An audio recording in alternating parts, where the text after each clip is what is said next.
UGC कानून के विरोध को लेकर धरना देने जा रहे राष्ट्रवादी ब्राह्मण महासंघ के पदाधिकारियों को पुलिस ने रास्ते में ही रोक दिया। शनिवार को संगठन के कई नेता और कार्यकर्ता रामलीला ग्राउंड में प्रस्तावित धरना प्रदर्शन के लिए काफिले के रूप में रवाना हुए थे। बताया जा रहा है कि जैसे ही यह काफिला गांधी कॉलोनी क्षेत्र में पहुंचा, पुलिस प्रशासन ने उन्हें आगे बढ़ने से रोक दिया। इस दौरान संगठन के राष्ट्रीय सचिव शैलेंद्र गौतम को उनके आवास पर ही होम अरेस्ट कर लिया गया। काफिले में पंडित ध्यानचंद कुश, सुभाष गौतम, अखिल वत्स और प्रहलाद कौशिक सहित कई पदाधिकारी शामिल थे।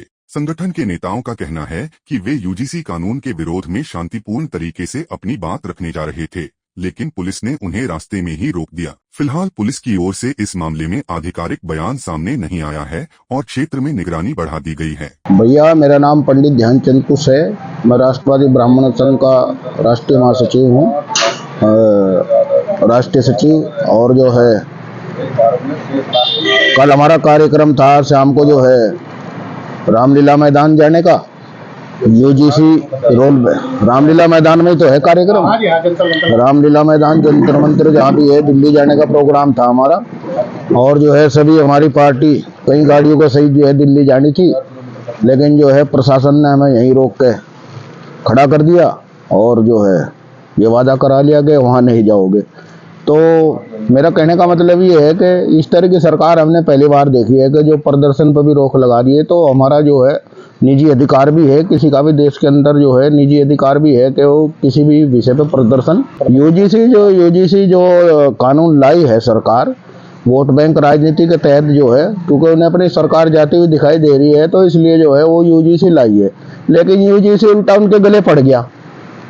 गले कैसे पड़ गया कि इन्होंने तो सोचा था, कहने का ऐसा है कि भाई स्वर्ण समाज तो हमें छोड़ के जाने का ही नहीं, लेकिन स्वर्ण समाज तो मुस्लिम में भी स्वर्ण समाज है और जो है हमारे में भी ये सब जगह स्वर्ण समाज है। कहीं 2% है, कहीं 5% है, कहीं 10% है।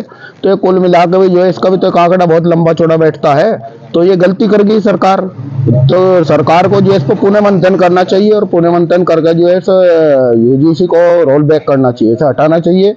और जो है जब ये समरसता की स्थिति देश में बन सकती है, अन्यथा तो ये ठीक नहीं है। जो सरकारें कर रही हैं ये ठीक नहीं है। ये कम पढ़े लिखे लोग हैं, कम पढ़े लिखे लोग जो है इस तरह के फैसले करते हैं और जो है पढ़े लिखे लोग उसे समझ कर जो है फिर उस पर जो है रिएक्ट करते हैं। अब ये रिएक्ट था, अब पूरे प्रशासन को भी इन्होंने परेशान कर दिया, पूरी जनता को भी परेशान कर दिया है।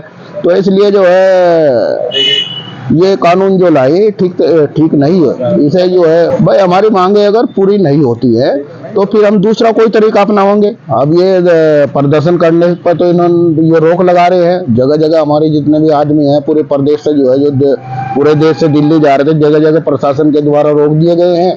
तो इसके अलावा तो बहुत चीजें हैं। हम अंदर खाने काम करेंगे। हम जो है सामाजिक आदमी है, सामाजिक आदमी जो है वो समाज के तरीके से काम करता है और राजनीति को तो पता भी नहीं चलेगा समाज में क्या काम चल रहा क्या नहीं चल रहा। इनको तो पता भी नहीं चल पाओगे, इनके तो पितरों को भी पता नहीं चलेगा कहने के हम क्या कर रहे हैं। तो हम तो जो है अपना निजी छोटी छोटी मीटिंगें करके फिर इस काम को करेंगे। हम पीछे नहीं हटने का, हम तो जो है चुपचाप बैठने के नहीं, हम अपना काम करेंगे। चूंकि हमारे आने वाले बच्चे जो है उनकी जनरेशन कल को हमें गाली देंगी, कहने के जो है इन्होंने कुछ विरोध नहीं किया। हमें किसी से कोई विरोध नहीं है। अगर कोई तरक्की करता था हम उसका विरोध नहीं है, लेकिन जो है अगर कोई तरक्की करता था हम उसका विरोध नहीं करते, तो कम से कम सरकारें हमारी तरक्की के रास्ते में तो अड़चन ना पैदा करे। धन्यवाद। मैं राष्ट्रीय सचिव राष्ट्रवादी ब्राह्मण महासंघ। हाँ, हमारा सभी का प्रोग्राम था। यहाँ से 22 गाड़ियाँ जा रही थी मुजफ्फरनगर से जंतर मंतर, लेकिन हमें रात ही रोक लिया गया। रात से हमारे जो पुलिस स्टाफ है घर पे हमारे है, वहाँ पर यूजीसी का विरोध था।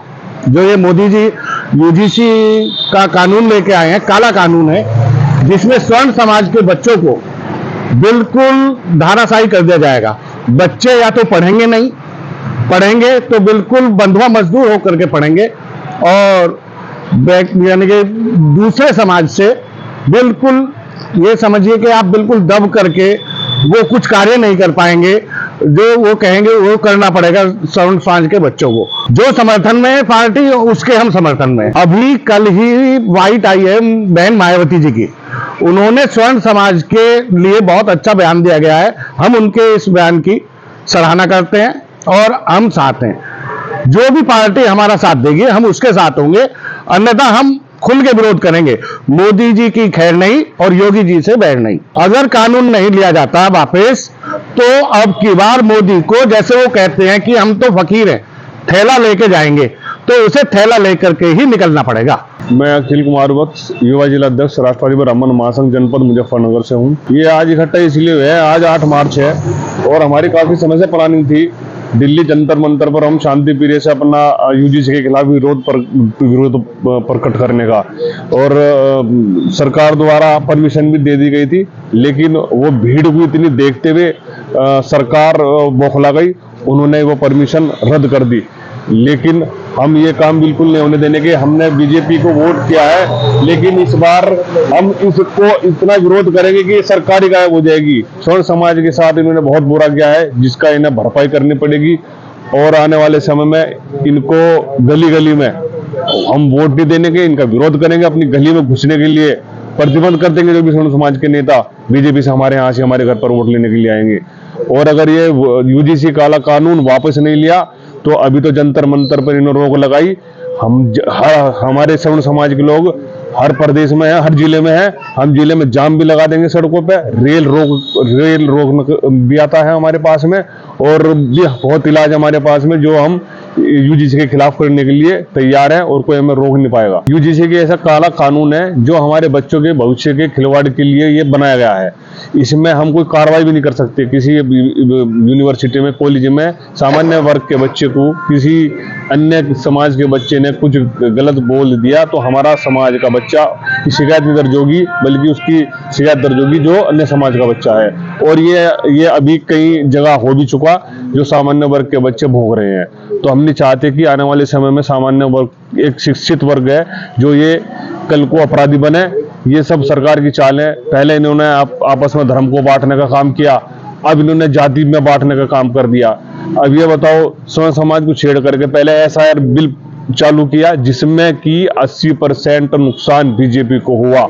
अपनी खाई इन्होंने खुद खोद दी। फिर रहा था इन्होंने सवर्ण समाज को छेड़ दिया, और इसको छेड़ करके इन्होंने इतनी बड़ी गलती कर दी कि शायद इनके पास जाने से अलावा और कोई रास्ता नहीं है। और हम इसका पुरजोर विरोध करते हैं। अभी शांत नहीं हम बैठेंगे। अभी कुछ दिन पहले हमने विरोध किया था, सड़कों पे किया था, बड़े स्तर पे। अभी आज होने वाला था, सरकार के हाथ पैर फूल गए हैं। कब तक हमको रोकेगी? हमें जान भी देनी पड़ेगी अपने बच्चों के भविष्य के लिए, तो हम जान भी देने के लिए तैयार हैं। लगभग हमारी 20-22 गाड़ियां थी, करीब ऐसे 150 के करीब आदमी हैं जो वहां जाने के लिए तैयार हैं। सब रोष में, सब जो है इसी तैयारी में है कि किसी भी तरीके से ये काला कानून मोदी जी वापस लें, वरना मोदी जी को हम खुद वापस कर देंगे। काला कानून नहीं वापस होगा तो मोदी जी को हम खुद वापस कर देंगे। T20 वर्ल्ड कप के फाइनल मुकाबले को लेकर पूरे देश में उत्साह का माहौल है और उत्तर प्रदेश के वाराणसी में भी क्रिकेट प्रेमियों का जोश देखते ही बन रहा है। रविवार को खेले जाने वाले फाइनल मैच से पहले वाराणसी के प्रसिद्ध 80 घाट पर क्रिकेट फैंस ने विशेष हवन पूजन कर भारतीय टीम की जीत की कामना की। इस दौरान बड़ी संख्या में लोग हाथों में तिरंगा और टीम इंडिया के खिलाड़ियों के पोस्टर लेकर पहुंचे और पूरे उत्साह के साथ भारत माता की जय और वंदे मातरम के नारे लगाए। हवन के माध्यम से लोगों ने भगवान से प्रार्थना की कि भारतीय टीम फाइनल मुकाबले में शानदार प्रदर्शन करे और देश को जीत की खुशखबरी दे। बता दें कि 20 वर्ल्ड कप का फाइनल मुकाबला गुजरात के अहमदाबाद स्थित दुनिया के सबसे बड़े cricket stadium Narendra Modi stadium में खेला जाएगा। ऐसे में देश भर के क्रिकेट प्रशंसकों की निगाहें इस बड़े मुकाबले पर टिकी हुई हैं। वाराणसी में हुए इस हवन पूजन ने न केवल टीम इंडिया के प्रति लोगों के समर्थन को दर्शाया, बल्कि देशभक्ति और खेल के प्रति जुनून का भी अनोखा संदेश दिया। आज भारत और न्यूजीलैंड का महामुकाबला है और हम लोगों ने आज 80 घाट पर हवन पूजन किया कि हमारी टीम अच्छे से खेले और विश्व कप जीते। हम लोगों ने आज हवन पूजन किया कि टीम इंडिया के बैट्समैन और बॉलर अच्छे तरीके से चले और खेले और एक बार फिर से वर्ल्ड कप आए। उम्मीद ये है कि बहुत अच्छा इंडिया खेल रही है। हम चाहते हैं कि इंडिया ऐसी खेलती रहे, और सबसे बड़ी बात है कि हमारे जितने प्लेयर है वो फॉर्म में चल रहे हैं। हम चाहते हैं कि और ऐसी खेलती रहे। आप देख रहे हैं व्यूअरशिप जो हॉट स्टार का वो 500 के ऊपर चला जा रहा है। तो आप यहाँ पे भी देख रहे हैं पूजन हवन हो रहा है, जिससे कि जो है हमारा उत्साह हमारे टीम का बढ़ाने के लिए, अपने टीम का बढ़ाने के लिए वो हम लोग हवन पूजन कर रहे हैं।